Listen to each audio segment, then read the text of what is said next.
کیا ایک امام کی تقلید فرض ہے؟ بنت عزیز احمد انڈیا سے پوچھتی ہیں، کیا امام کی تقلید کرنا فرض اور واجب ہے؟ اگر کوئی اختلاف سے بچنے کے لیے کسی امام کی تقلید نہ کرے، صرف قرآن و حدیث پر عمل کرے تو اس کا کیا حکم ہے؟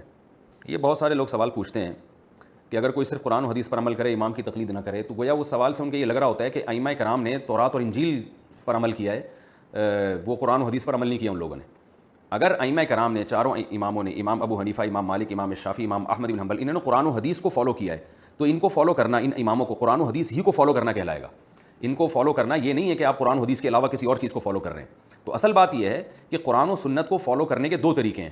ایک طریقہ یہ ہے کہ آپ ڈائریکٹ قرآن و سنت کو فالو کریں، ڈائریکٹ، کسی امام کی رہنمائی میں نہیں، کسی کے فتوے پر عمل نہ کریں، کسی پر اعتماد نہ کریں، بلکہ ڈائریکٹ۔ تو ڈائریکٹ وہ کرے گا جس کو پورا قرآن آتا ہو، ساری حدیثیں آتی ہوں، حدیث کے صحیح اور ضعیف ہونے میں وہ خود تحقیق کر سکتا ہو، ناسخ منسوخ کا علم ہو، کون سی حدیث منسوخ ہو چکی ہے، کون سی اس کے لیے ناسخ ہے، اور وہ حدیث بھی عربی میں جانتا ہو تاکہ اس کو پتہ ہو کہ کہاں ترجمہ میں گڑبڑ کی جا رہی ہے اور کہاں اس سے اپنا مطلب کشیدہ جا رہا ہے اور کہاں ترجمہ دوسری حدیث کو سامنے رکھ کے کیا جا رہا ہے۔ تو یہ تمام چیزیں جس کو اس میں صلاحیت ہوگی، ایسا شخص براہ راست قرآن و حدیث پر عمل کرے گا، جس کو مجتہد کہا جاتا ہے۔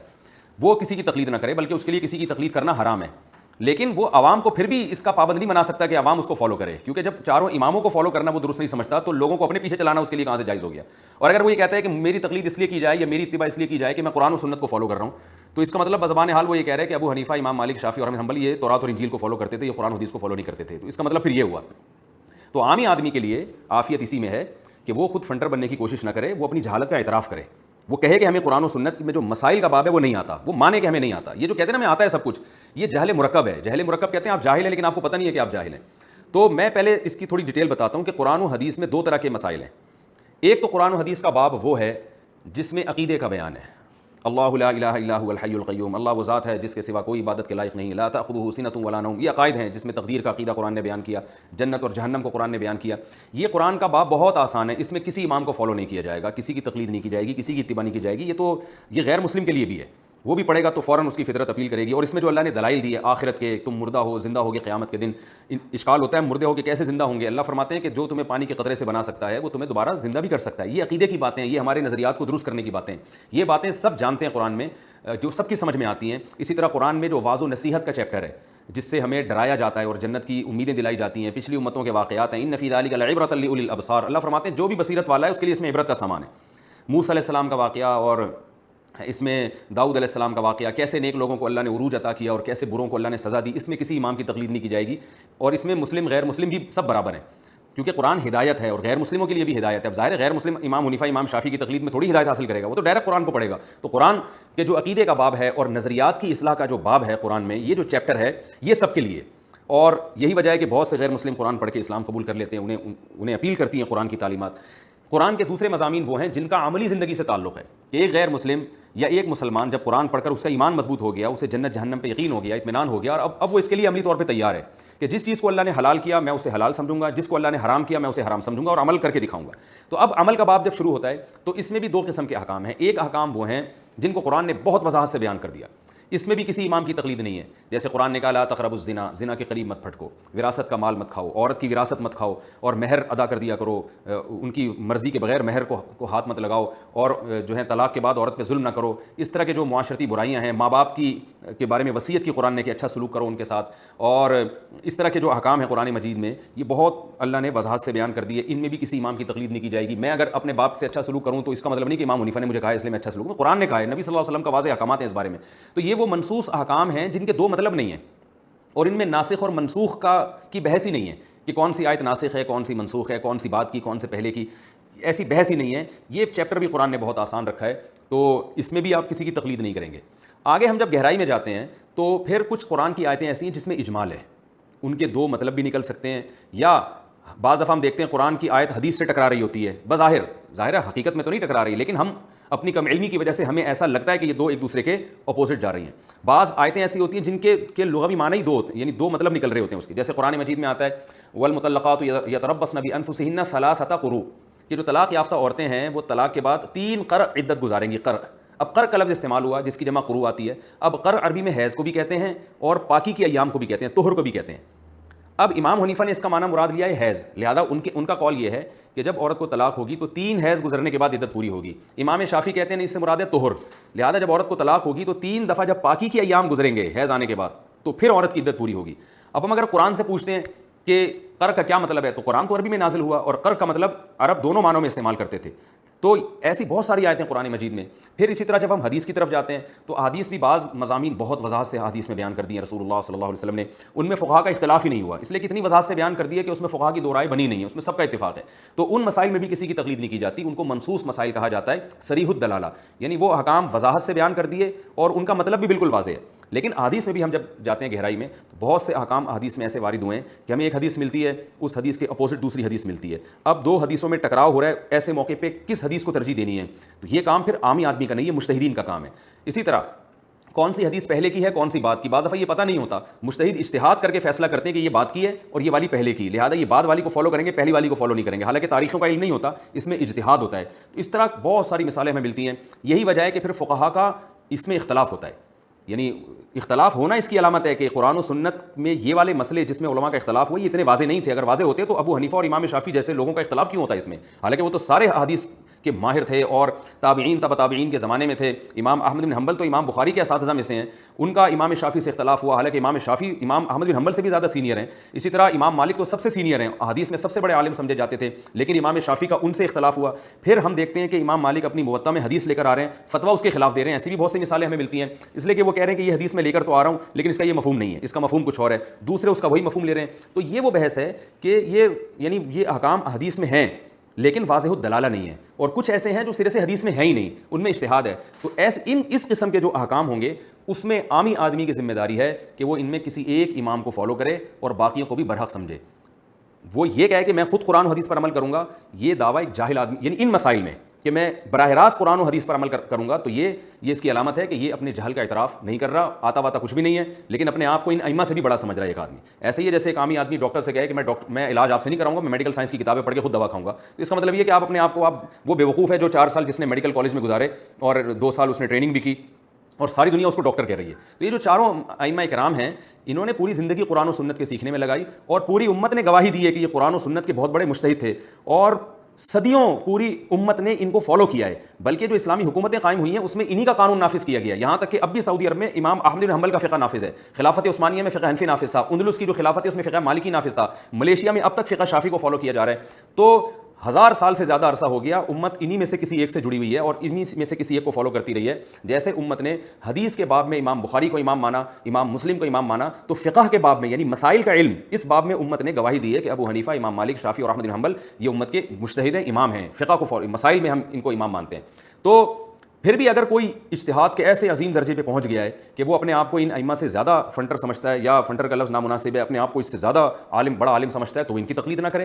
وہ ٹھیک ہے, وہ کہ میں ڈائریکٹ قرآن و سنت کو فالو کروں گا. کوئی اس مقام تک اگر پہنچ گیا ہے کہ وہ سمجھتا ہے کہ میں ان سے بھی آگے جا چکا ہوں تو ٹھیک ہے, لیکن وہ اپنی تقلید پھر بھی نہیں کروا سکتا اور اپنے لوگوں کو اپنا فرما بردار پھر بھی نہیں بنا سکتا. اس لیے کہ جب آپ سے بڑے بڑے لوگ موجود ہیں تو آپ پھر انہی کی طرف لوگوں کو ریفر کریں کہ ان کے فقہ کو فالو کرو. یہاں لوگ ایک اشکال یہ کرتے ہیں کہ اگر ہم نے تقلید کرنی ہی ہے یا فالو کرنا ہی ہے تو ان چاروں اماموں کو کیوں, صحابہ کو ہم کیوں فالو نہیں کر لیتے جو ان سے بھی بڑے تھے؟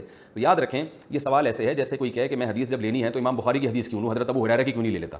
تو اس کو یہی کہا جائے گا امام بخاری نے حضرت ابو ہریرہ ہی کی حدیثیں لی ہیں اور دوسرے صحابہ کی لی ہیں, لیکن امام بخاری کا یہ امت پر احسان ہے کہ انہوں نے حدیثوں کو جمع کر دیا, یہ کام انہوں نے کیا ہے. تو اسی طرح صحابہ کرام نے فقہ کو مرتب نہیں کیا, ان کے فتاویٰ تو ہمیں ملتے ہیں لیکن مرتب نہیں ملتے کہ وضو کے باب سے لے کے وراثت اور حدود اور قصاص اور غسل کے احکام پوری ترتیب سے ہمیں قانون ایک کتابی شکل میں مل جائے. یہ کام صحابہ نے کیا نہیں ہے, یہ ائمہ اربعہ کے شاگردوں نے کیا ہے. تو لہذا ان کا فقہ مدون ہے, اس میں سب چیزیں مل جائیں گی. ہے یہ وہی فقہ جو صحابہ کرام کا تھا, یعنی اس میں آپ کو حضرت ابو ہریرہ کے اقوال پر بھی فتویٰ ملے گا, عبداللہ بن مسعود کے اقوال پر بھی فتویٰ ملے گا. ان ائمہ نے اپنی طرف سے کچھ نہیں کیا. ہاں یہ ضرور کیا کہ صحابہ میں اگر کسی مسئلے میں اختلاف تھا تو انہوں نے جن صحابی کی بات ان کو دلیل کے زیادہ قریب لگی اس پہ فتویٰ دے دیا اور پھر امت نے اسی کو فالو کرنا شروع کر دیا.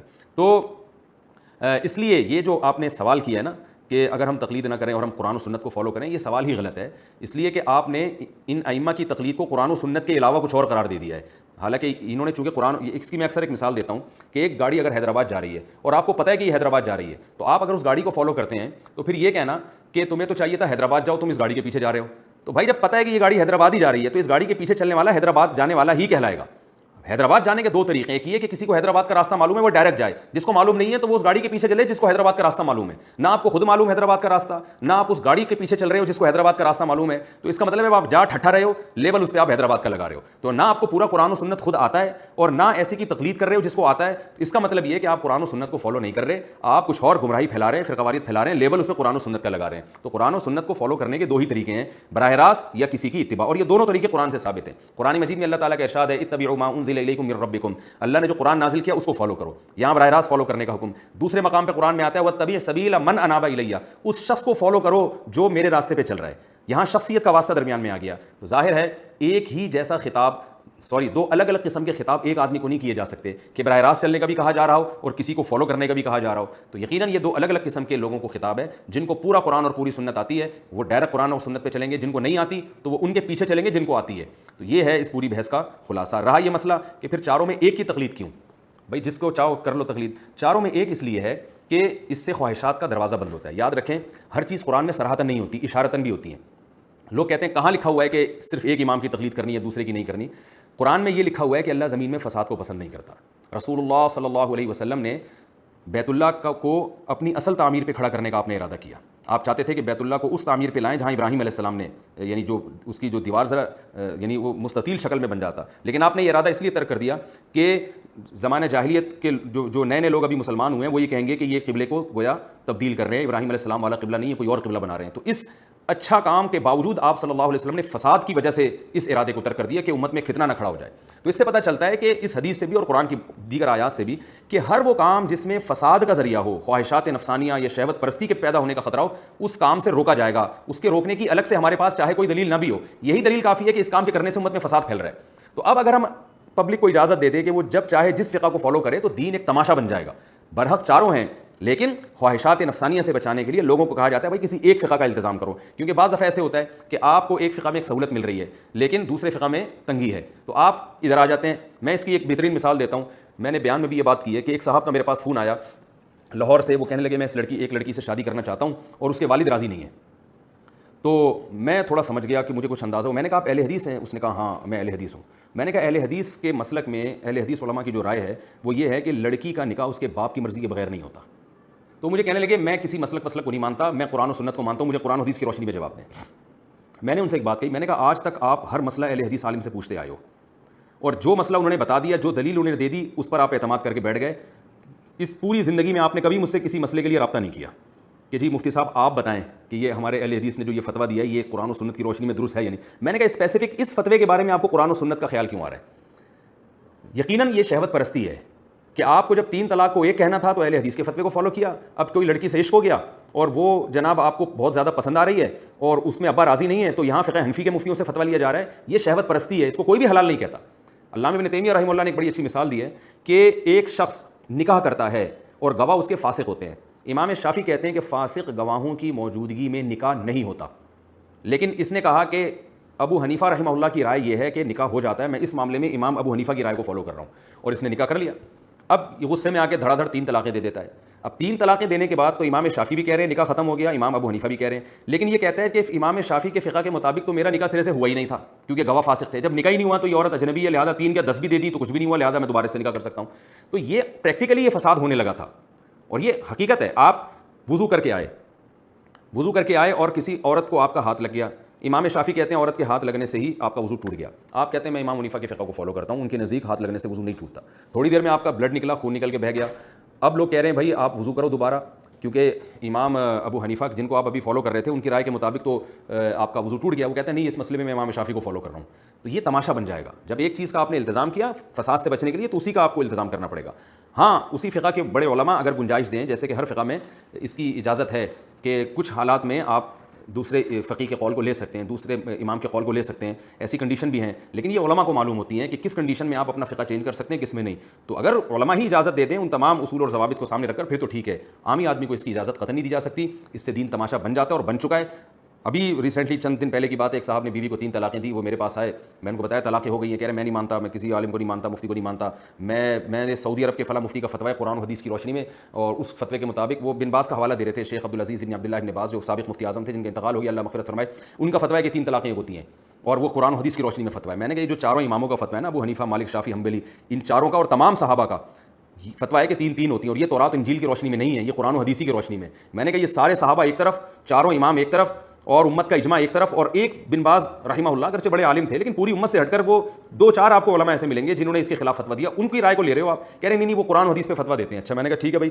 تو بن باز کا میں نے کہا پھر ایک اور فتویٰ بھی ہے، اس کو بھی فالو کریں. کہہ رہے ہیں کیا ہے؟ میں نے کہا شیخ بن باز رحمہ اللہ تعالیٰ کا فتویٰ یہ ہے کہ اگر کوئی شخص جان بوجھ کر ایک نماز چھوڑ دے، وہ مرتد ہو گیا، کافر ہو گیا، اور اس کا بیوی سے نکاح ختم ہو گیا. تو میں نے کہا آپ بیوی کو رکھ لیں. مجھے پتا تھا یہ صاحب نمازی نہیں ہے. میں نے کہا جس دن آپ نے ایک نماز چھوڑی یا آپ کی بیوی نے نماز چھوڑی، آپ اسی وقت کافر ہو جائیں گے اور آپ کا نکاح ویسے ہی ختم ہو جائے گا. تو میں نے کہا اس میں تو پھر بھی گنجائش ہے کہ آپ کہیں اور شادی کر لیں، لیکن جو فتوے کو آپ لے رہے ہیں نا، اس کے حساب سے انہی مفتی سے اگر دوسرا فتویٰ آپ لیں گے تو وہ بھی، اس میں تو آپ کے لیے کوئی بھی دنیا میں عورت حلال نہیں ہوتی جب تک آپ پکے نمازی نہیں بن جاتے، اور آپ کی بیوی بھی پکی نمازی نہیں بن جاتی. اور مجھے پتا ہے کہ نمازی بننے کا آپ کا مستقبل قریب میں کوئی پروگرام نہیں ہے، اللہ کرے ہو جائے، لیکن لگتا نہیں ہے آپ کے حالات سے. تو وہ ہکا بکا ہو گئے، کہتے ہیں یار یہ والا فتویٰ میں نہیں مانتا، شیخ بن باز کا یہ فتویٰ میں نہیں مانتا، میں 3 طلاق کا فتویٰ مانتا ہوں کیونکہ یہ قرآن حدیث کی روشنی میں ہے. میں نے کہا بھائی جان وہ جو انہوں نے کہا ہے نا کہ ایک نماز کا چھوڑ دینے والا کافر ہے، وہ بھی قرآن حدیث کی روشنی میں ہی کہا ہے. اس پہ ان کے پاس دلائل ہیں، وہ ہم نے نہیں یقین آتا تو میں وہ دلائل آپ کو پڑھ کے سناتا ہوں. اور میں نے کہا جو آپ حدیث پیش کر رہے ہو جس میں آتا ہے، صحیح مسلم کی حدیث ہے کہ نبی کے دور میں 3 طلاقیں ایک سمجھی جاتی تھیں، بالکل ایسے ہی الفاظ ہیں. عبداللہ بن مسعود کہتے ہیں ہم نبی کے دور میں کسی گناہ کو کفر نہیں سمجھتے تھے سوائے نماز چھوڑنے کو. نماز چھوڑنے کو ہم کفر سمجھتے تھے کہ نماز چھوڑنے والا کافر ہو جاتا ہے. تو میں نے کہا بالکل اسی جیسے الفاظ ہیں. تو لیکن نہیں مانے. تو یہ ہے شہوت پرستی، ایک مسلک کو فالو کرنے کا. اسی لیے کہا جاتا ہے کہ چاروں فقہ، حنفی، مالکی، شافعی، حنبلی، بالکل درست ہیں، بالکل برحق ہیں، اجتہادی اختلاف ہے. رسول اللہ صلی اللہ علیہ وسلم نے ارشاد فرمایا مجتہد جب اجتہاد کرتا ہے اگر وہ درست رائے تک پہنچے تو 2 اجر، اگر غلطی کرے تو بھی 1 اجر ملتا ہے. تو مجتہدین نے اپنی ثوابدید کے مطابق پوری ریسرچ کر کے امت کے سامنے پیش کر دی. اب امت کو مزید ریسرچ ان مسائل میں نہیں کرنی چاہیے، جدید مسائل میں ریسرچ کرنا چاہیے. جو مسائل حل ہو چکے ہیں ان میں سے آپ کسی بھی فقہ کو فالو کر لیں، یہ آپ کے لیے جنت میں جانے کا انشاءاللہ ذریعہ اور سبب ہوگا. اور اگر آپ نے دوبارہ قرآن و سنت کے نام پہ فروعی مسائل چھیڑے تو یہ قیامت تک حل نہیں ہوں گے. ان میں وہی پھڈا، وہی اختلاف اور اس سے امت متحد نہیں ہوگی. آپ نے جیسے بتایا نا کہ اختلاف سے بچنے کے لیے اگر کوئی کسی امام کی تقلید نہ کرے، اگر آپ تقلید نہیں کرتے کسی امام کی تو اختلاف کم نہیں ہوگا، بڑھے گا. کیونکہ ہر شخص اپنی تحقیق مارکیٹ میں لائے گا جیسے کہ لا رہا ہے، اور اس پہ قرآن و سنت کا لیبل، اور پھر ایک دوسرے کے خلاف طعن و تشنیع، ایک دوسرے کے خلاف کیچڑ اچھالنا، یہ جو کچھ ہمارے معاشرے میں ہو رہا ہے یہ تو ہوگا. اور بات یہ ہے کہ وہ پھر پورے طور پہ قرآن و سنت کو فالو بھی نہیں کرتے. ایک حدیث سامنے ہوتی ہے، دوسری سامنے نہیں ہوتی. ایک حدیث کو آپ صحیح سمجھ رہے ہیں، دوسرا امام اس حدیث کو صحیح سمجھ ہی نہیں رہا، یا ایک حدیث کو وہ صحیح سمجھ رہا ہے، آپ صحیح نہیں سمجھ رہے. تو یہ حدیث کی صحت کا اختلاف، اس میں بھی آپ کو تقلید ہی کرنی پڑتی ہے. پورے علماء نے رسالے لکھے ہیں اس پر کہ کون سی حدیث صحیح ہے، کون سی ضعیف ہے. تو جب اتنی چیزوں میں آپ تقلید کر رہے ہیں تو مسائل میں بھی آپ ان علماء کی اگر تقلید کر لیتے ہیں جن پر پوری امت نے اعتماد کیا ہے تو یہ غلط نہیں ہے، شریعت کے بالکل اصولوں کے عین مطابق ہے. لوگ کہتے ہیں ہم اندھی تقلید نہیں کر سکتے، تو یاد رکھیں اندھی تقلید اس کی ہوتی ہے جس کے برحق ہونے پر آپ کو اطمینان رہو. جیسے کہ مشرکین کیا کرتے تھے کہ جب ان سے کہا جاتا ہے کہ اپنے باپ دادا قرآن و سنت کو فالو کرو تو وہ کہتے تھے نہیں ہم اپنے باپ دادا کی اتباع کرتے ہیں. تو اللہ نے فرمایا اولو کان آباؤہم لا یعقلون شیئا ولا یہتدون، اگرچہ تمہارے باپ دادا نہ کچھ سمجھتے ہوں نہ ان میں عقل ہو پھر بھی ان کو فالو کرو گے. اس میں قرآن نے بتا دیا کہ اگر باپ دادا سمجھدار ہوں اور عقل رکھتے ہوں اور سیدھے راستے پر ہوں تو ان کو بہرحال فالو کیا جائے گا. جیسے کہ یوسف علیہ السلام نے جیل میں کہا تھا واتبعت ملۃ آبائی، میں اپنے باپ دادا کی دین کی اتباع کرتا ہوں، ابراہیم، اسماعیل اور اسحاق. تو پتہ چلا کہ اگر کسی امام کا دلائل سے برحق ہونا ثابت ہو جائے، یہ ثابت ہو جائے کہ یہ قرآن و سنت کو فالو کرتے ہیں، تو اس امام کو فالو کرنا قرآن و سنت ہی کو فالو کرنا کہلائے گا، یہ اندھی تقلید نہیں کہلائے گی. جیسے ایک میں نے وہی مثال جیسے دی کہ آپ حیدرآباد جا رہے ہیں تو آپ کو خود حیدرآباد کا راستہ معلوم نہیں ہے، آپ میں اتنی یعنی گوگل میپ کا استعمال نہیں آتا، یا آپ ایسی جگہ پر ہیں جہاں کوئی بتانے والا نہیں ہے، تو آپ کے پاس یہی راستہ ہے کہ بھائی یہ بس حیدرآباد جا رہی ہے تو اس کے پیچھے چلے جائیں. لیکن اگر آپ نے بس ایسے ہی کسی بس کے پیچھے چلنا شروع کر دیا، ایک آدمی نے بول دیا تھا حیدرآباد جا رہی ہے، آپ اس کے پیچھے چل گئے، تو یہ اندھی تقلید ہے. لیکن آپ نے پوری تحقیق کر لی، ڈرائیور سے معلوم کیا اور بہت سارے لوگوں سے کی گواہی ہو گئی کہ بھئی یہ واقعی حیدرآباد ہی جا رہی ہے. اس 100% اطمینان کے بعد جب اس آپ بس کو فالو کریں گے تو پھر یہ تقلید اندھی نہیں کہلائے گی بلکہ یہ تقلید علی وجہ البصیرہ کہلائے گی، اور یہ عقل مند ہونے کی علامت ہوگی. تو آپ ساری دنیا کے علماء سے رابطہ کریں، ان سے پوچھیں کہ کیا ابو حنیفہ قرآن و سنت کو فالو نہیں کرتے تھے، کیا امام شافعی قرآن و سنت کو فالو نہیں کرتے تھے، کیا امام مالک قرآن و سنت کے علاوہ تورات اور انجیل کو فالو کرتے تھے، کیا امام احمد بن حنبل نے اسلام سے ہٹ کر کوئی نیا فقہ نکالا تھا. اگر علماء کہتے ہیں کہ یہ سب بدعتی تھے، انہوں نے نئی چیزیں نکالی ہیں دین میں، تو آپ ان کو فالو کریں گے تو یہ اندھی تقلید کہلائے گی. لیکن اگر ساری دنیا کے علماء اہل سنت والجماعت وہ کہہ رہے ہیں نہیں بھائی یہ انہوں نے اپنی بساط کے مطابق جتنی ریسرچ کر سکتے تھے انہوں نے قرآن حدیث پہ ریسرچ کر کے ہمارے سامنے پیش کی ہے، اور ان میں سے اگر کسی سے غلطی ہوئی ہے تو وہ اجتہادی غلطی ہے، وہ ایسی غلطی نہیں ہے جس پر ملامت ہو. اور اس اجتہادی غلطی کو پکڑنا بھی عامی آدمی کا کام نہیں ہے، بلکہ یہ غلطی بھی وہی پکڑ سکتا ہے جو انہی کے لیول کا آدمی ہو. تو پھر ایسی صورت میں اس کو فالو کرنا یقیناً 100% قرآن و سنت ہی کو فالو کرنا پڑے گا، یعنی فالو کرنا کہلائے گا. اور آخر میں ایک بات کر کے میں اس موضوع کو ختم کرتا ہوں کہ میں یہ کہتا ہوں کہ دیکھیں عامی آدمی بہرحال تقلید ہی کرتا ہے. اگر وہ ان کی نہیں کرے گا تو آج کسی مولانا صاحب کی کر رہا ہوگا وہ، کیونکہ وہ مولانا صاحب یا جو عالم آپ کو بیٹھ کے حوالے پیش کر رہے ہیں آپ اکثر ان حوالوں کو دیکھتے نہیں ہیں جا کے کہ یہ ہیں بھی یا نہیں ہے. نمبر 2 وہ جو حدیث کا ترجمہ کر رہے ہوتے ہیں آپ وہ ترجمہ بھی نہیں جا کے دیکھتے. نمبر 3 اس حدیث کے خلاف بھی کوئی دوسری حدیث موجود ہے یہ بھی آپ نہیں دیکھ رہے ہوتے.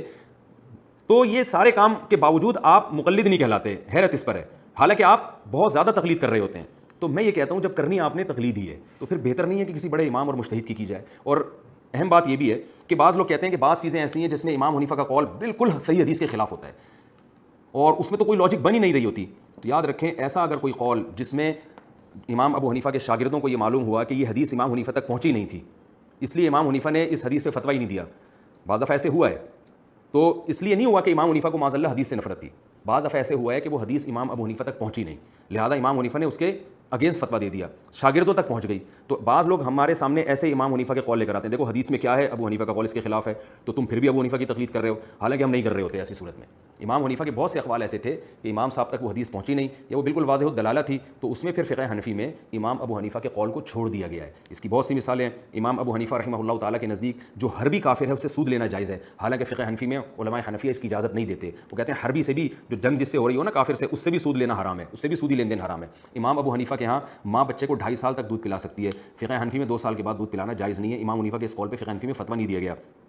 اور بہت ساری مثالیں میں پیش کروں گا تو وقت بہت زیادہ ہو جائے گا جس میں ہم نے امام حنیفہ کے قول پر ہمارے مشائخ نے فتویٰ نہیں دیا. لیکن اس میں بھی ہم یہ کہتے ہیں کہ ایک عام جاہل آدمی کو یہ اختیار نہیں ہے کہ چند اردو کتابیں پڑھ لے یا یوٹیوب پہ چند کلپ دیکھ کر وہ خود سے فیصلہ کرتا پھرے کہ مجھے اس میں امام حنیفہ کے قول سمجھ میں نہیں آ رہا، میں اس میں فلاں قول کو فتویٰ. آپ جاہل ہیں، آپ اپنی جہالت کا اعتراف کریں، آپ کو کچھ بھی نہیں آتا. یہ کام مشائخ علماء پہلے کر چکے ہیں، اس سے فارغ ہو چکے ہیں. شافعی فقہ میں بھی بعض امام شافعی کے اقوال ایسے ہیں جس کو فقہ شافعی میں فالو نہیں کیا گیا. فقہ حنبلی میں بھی امام احمد بن حنبل کے بعض اقوال ایسے ہیں جس کو حنابلہ نے ان کو فالو نہیں کیا. امام مالک کے بھی بعض اقوال ایسے ہیں جن کو مالکیہ نے نہیں لیا. تو جو قول بالکل قرآن و سنت سے متصادم نظر آیا اس کی وجہ کچھ بھی ہو سکتی ہے، بڑی وجہ تو یہی تھی کہ وہ حدیث ان تک پہنچی نہیں فتویٰ دیتے. تو اس میں آپ کو فنٹر بننے کی بالکل ضرورت نہیں ہے کہ آپ فیصلہ کریں. یہ کام علماء پہلے کر چکے ہیں کیونکہ اسلام 1400 سال پہلے آیا ہے اور اس پہ ریسرچ کا کام صدیوں پہلے مکمل ہو چکا ہے. اب کسی نئے ریسرچر کو اٹھ کے امت میں فساد پیدا کرنے کی چندہ ضرورت نہیں ہے. اس سے امت میں جوڑ پیدا نہیں ہوگا بلکہ توڑ پیدا ہوگا. اور اتنی تقریر کے بعد بھی اگر آپ کو سمجھ میں نہیں آتا تو ٹھیک ہے بھائی، آپ ایک 5واں مسلک بنا لیں اور اس پہ قرآن و سنت کا لیبل لگا لیں.